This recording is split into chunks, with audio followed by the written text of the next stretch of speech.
I remember the way the sun set over the fields outside our home, how the sky would turn a deep orange, and for a brief moment, everything would seem perfect. That was before everything changed. My life, our lives, were never meant to be this hard, but sometimes it feels like fate has decided to test us in ways we couldn't have imagined. I'm Ananya, a 16-year-old girl from a small village in India. I've always dreamed of becoming a doctor, not just for the title or prestige, but because I want to make a difference. I want to heal people, to give them the kind of hope that I've seen fade from my family's eyes. I want to show my village that it's possible to escape the poverty that has held us captive for generations. But life has a way of throwing challenges when you least expect them. My father, once the strongest man I knew, the one who worked the fields from sunrise to sunset, fell ill 2 years ago. His illness came without warning, as if a storm had hit our lives out of nowhere. The doctors told us it was a terminal disease, something that had no cure. They said he didn't have much time. And from that day on, my father, who had always been my pillar of strength, became weak, unable to do the things he once loved. I tried not to let it show, but it hurt me every day to see him like that. It hurt even more when I realized that my mother,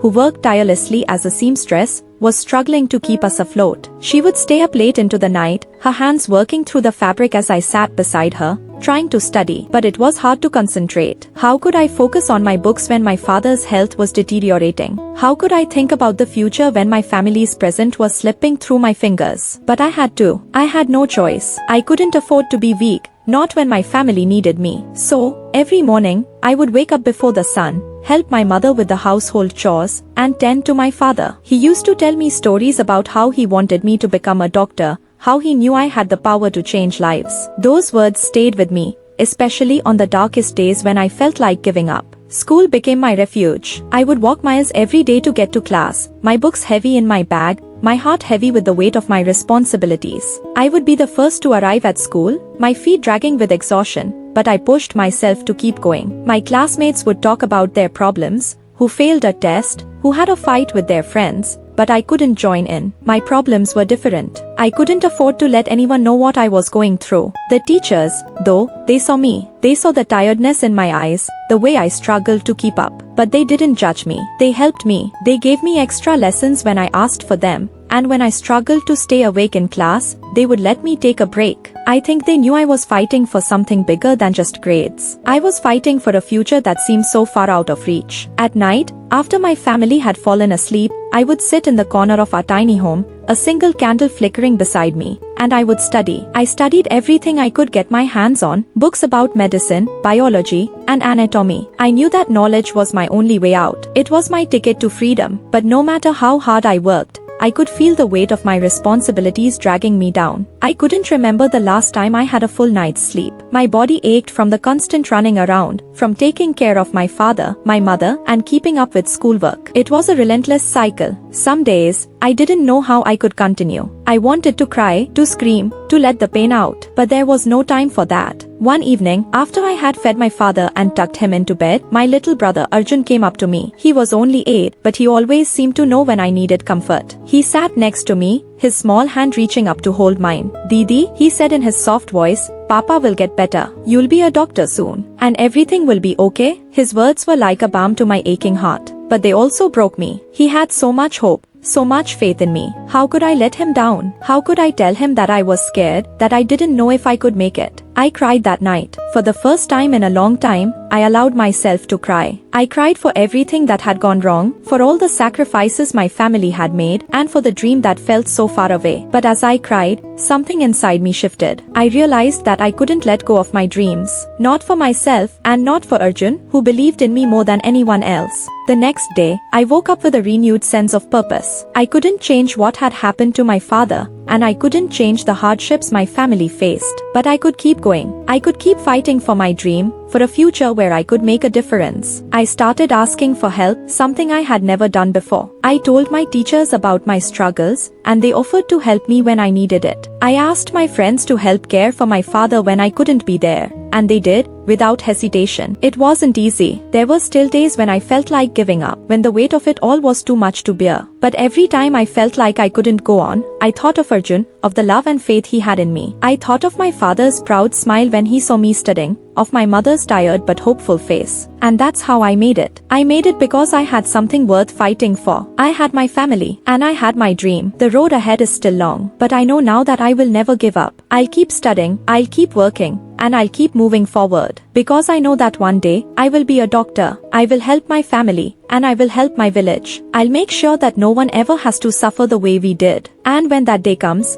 I'll look back on all the struggles, all the tears, and I'll smile. Because I know that I was strong enough to overcome it all. I was strong enough to keep going. And that, I think, is what makes me unbreakable. Thank you very much for listening, and I hope my story is inspiring to everyone out there going through the same thing. There's light at the end of every tunnel.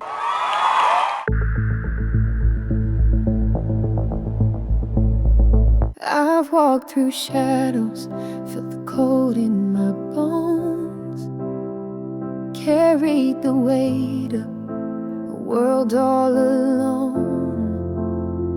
But deep inside, I knew I'd survive. With every scar, I found the strength to rise. The nights were long, the road was tough, but I kept believing, I kept standing up. Through every tear, through every fight, I found my courage, I found my light. I'll rise through the storm, I'll stand in the rain. With every struggle, I'll break the chains. I'm stronger now, I've learned to soar, I'll rise again.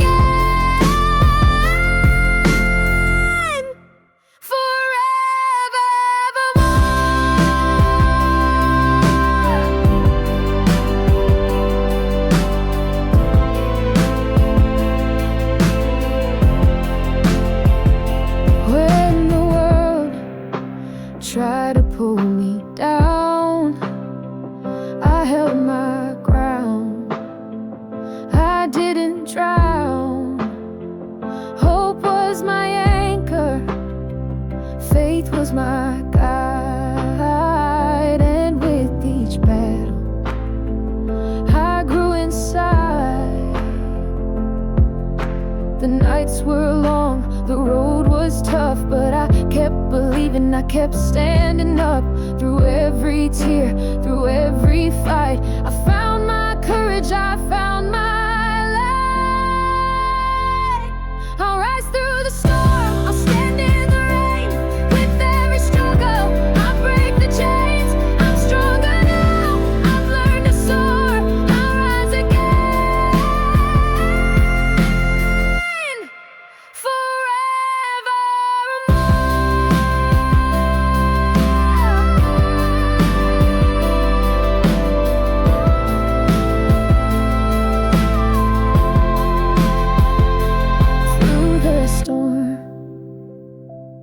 I will rise with hope in my heart and fire in my